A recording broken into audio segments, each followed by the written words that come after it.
Sarah and Daniel met when they were both in university. Daniel liked her from the very beginning.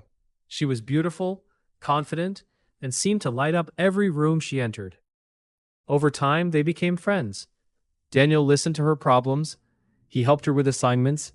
He encouraged her when she felt discouraged. And deep inside, he hoped that one day she would see him as more than a friend. But Sarah never did.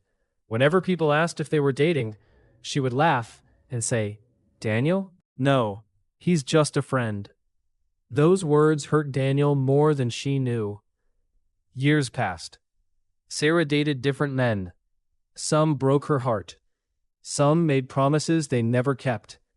Others simply disappeared. Yet through it all, Daniel remained the same. Whenever she needed someone to talk to, he was there. Whenever she needed advice, he answered. Whenever life became difficult, Daniel showed up. One evening, Sarah called him in tears after another painful breakup. For nearly 2 hours, Daniel listened. When the call ended, he sat quietly and asked himself a difficult question. How long am I going to keep waiting for someone who may never choose me? That night changed everything. For the first time in years, Daniel decided to move on. He stopped making excuses to contact her. He stopped checking her social media. He stopped putting his life on hold. Instead, he focused on himself. He worked harder. He started exercising. He built his confidence. He spent more time with friends and family. Slowly, life began to improve. Months turned into years. Daniel eventually started his own business. His confidence grew. His life became fuller.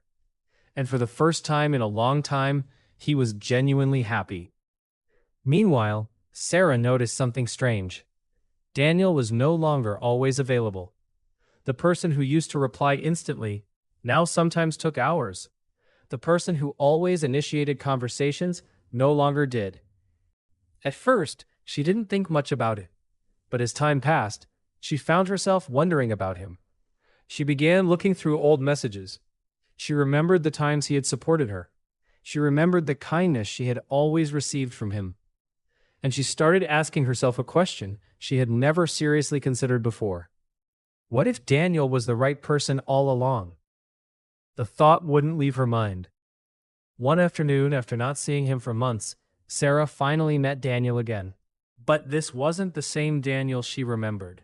He looked happier, more confident, more focused. He wasn't chasing anyone. He wasn't trying to impress anyone. He simply seemed at peace. And suddenly, Sarah saw something she had never seen before. She saw his value. Not because he had changed into a different person, but because she had finally opened her eyes. A few weeks later, Sarah gathered the courage to tell him how she felt. She admitted she had spent years overlooking someone who had genuinely cared about her. She told him she regretted not seeing him sooner. Then she waited for his answer. Daniel smiled. For a moment, Sarah felt hopeful. But then he said something she never expected.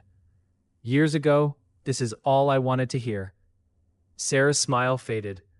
Daniel continued. But I spent too many years waiting. I had to learn how to move on. And now, I've built a life that no longer depends on being chosen by someone else. There was no anger in his voice, no bitterness, only honesty. Sarah felt tears forming in her eyes. For the first time, she understood what she had lost. Sometimes, we become so focused on chasing what excites us that we fail to appreciate what truly matters. And by the time we realize the value of what we had, it may no longer be available. Never take genuine love, loyalty, and kindness for granted, because the people who care the most will not wait forever. And sometimes the greatest regret in life is realizing too late that the person you were looking for was standing beside you all along.